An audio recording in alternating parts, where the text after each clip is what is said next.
Hello again, everyone. I'm really glad to be here with you in another episode of The Fact, the series that discusses international issues every week.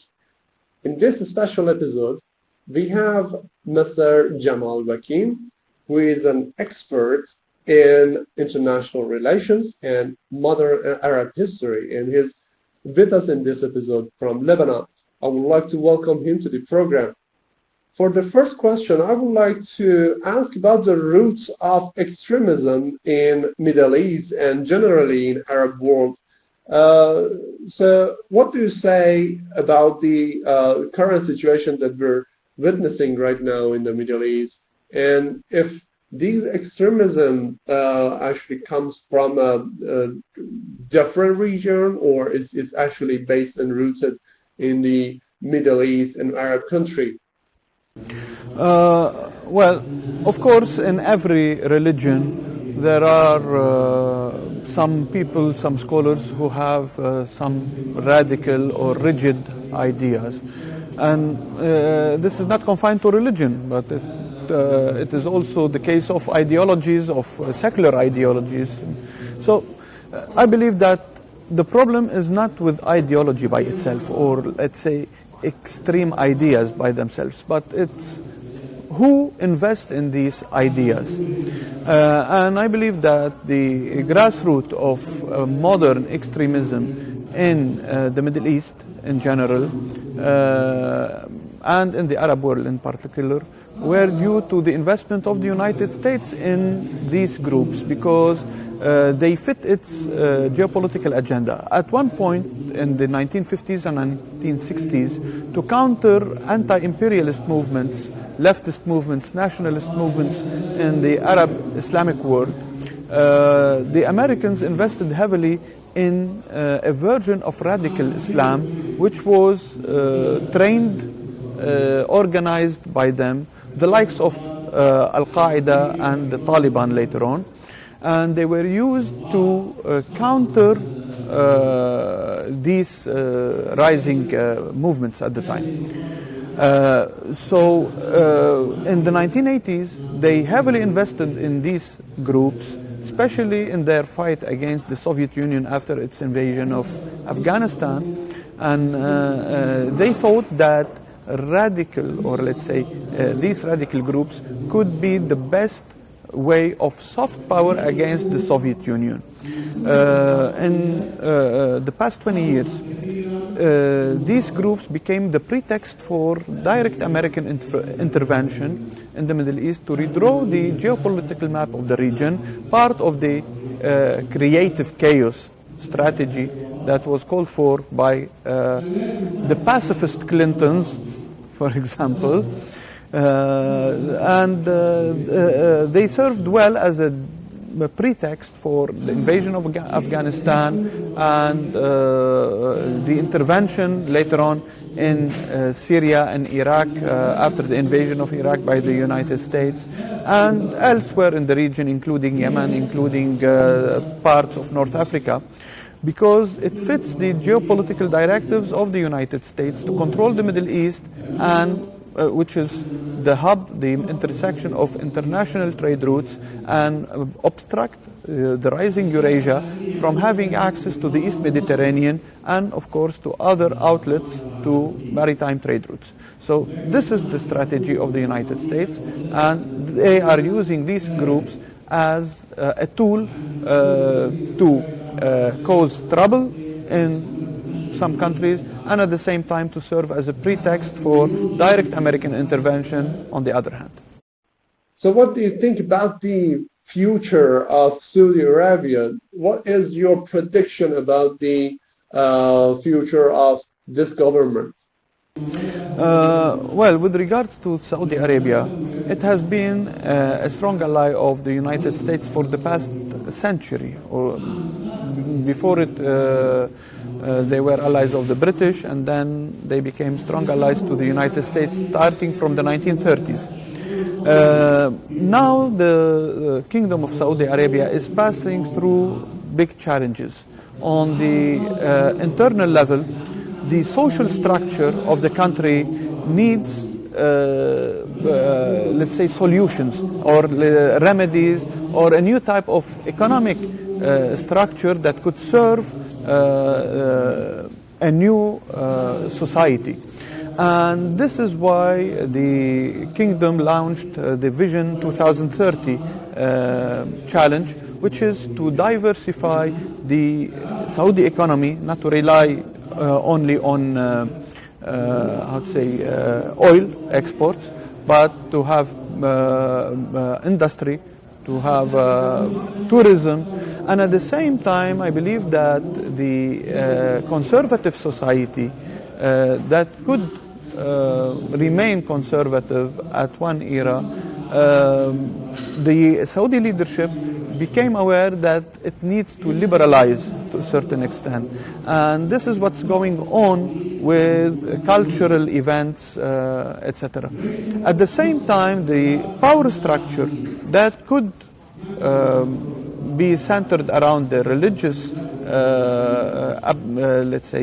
institution on one hand, and on the Saudi dynasty on the other hand, had to cope with new challenges to move to the third generation, because we know that until 1952, Saudi Arabia was ruled by King Abdul Aziz, the founder of the third kingdom of Saudi Arabia.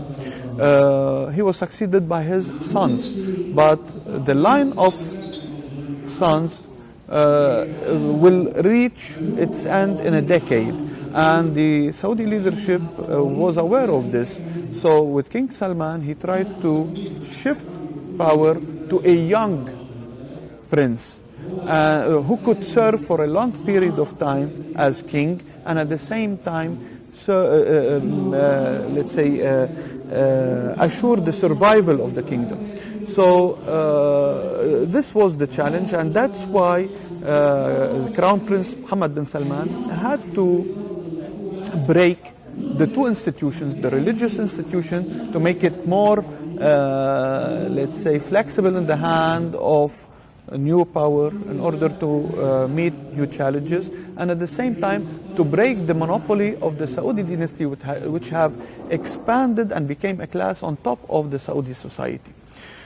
All these challenges had put the Saudi leadership in front of many challenges, and these challenges have made it more dependent for the present time on the United States, because in the meanwhile I believe that the Saudi leadership have in mind to diversify its alliances in the world, and this explains, for example, the visit of King Salman to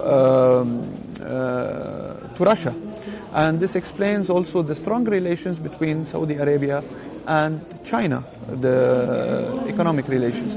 But at the same time, it was subjected to heavy pressures by the United States, the new leadership, especially with regards to resolving the Arab-Israeli struggle. And I believe that deep inside, the Saudi leadership wasn't that satisfied, but it couldn't challenge the American pressure, especially at a time when it was restructuring the whole country from inside.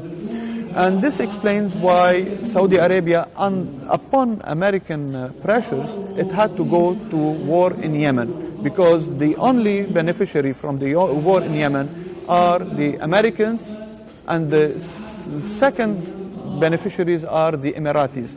As for Saudi Arabia, it's even if it wins this war, and I don't believe that this war is winnable by military means, there should be a political solution.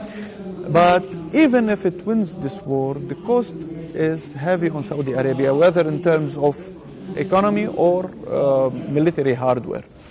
Or geopolitical, because I would say Yemen is very instrumental for the stability of Arabia as a whole.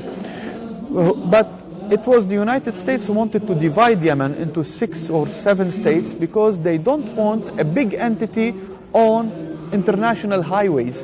And this explains, for example, the fragmentation of the African Horn. This explains the attempt to fragment the Near East by the United States, namely Lebanon, Syria, Iraq. And I believe that in spite of the fact that the Saudis had to comply with these American pressures, but they were not content with them. And this explains why, for example, yesterday the Saudis had declared their full-fledged support for the Palestinian rights to reclaim their land and to have their sovereign state on these occupied territories occupied by Israel, which goes counter to all American dicta with regards to the the deal of this century. So I believe that there is a transitory period in Saudi Arabia. The moment they pass this transitory period, hopefully they succeed, because they could be more, let's say, could meet up to American diktat with regards to many policies in the Near East. And at the same time, when they diversify their relationships, they will be more flexible in their foreign relations. In the same time, I believe that even this rhetoric, this tense rhetoric against Iran was dictated by the United States.